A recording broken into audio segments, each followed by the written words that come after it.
সংযুক্ত আরব আমিরাতের দুবাইয়ের কারাগার থেকে জামিনে মুক্তি পেয়েছেন বাংলাদেশ পুলিশের সাবেক মহাপরিদর্শক বেনজির আহমেদ। তবে রয়েছে বেশ কিছু শর্ত।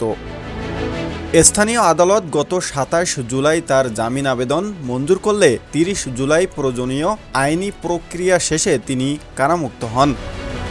দেশের নাম্বার 1 ট্রেডিং অ্যাপ নিফটি ফার্স্টে পাচ্ছেন ট্রেডিং এর সব সুবিধা, dual exchange access, company analysis, portfolio তৈরি করা সহ আরও অনেক ইউনিক ফিচারের সাথে ট্রেড করতে ডাউনলোড করুন এক্ষুনি।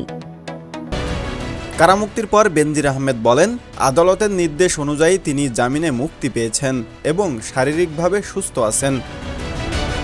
দুবাইয়ের একাধিক সূত্র জানিয়েছে, জামিনের শর্ত হিসেবে বেনজির আহমেদের পাসপোর্ট আদালতের হেফাজতে রাখা হয়েছে।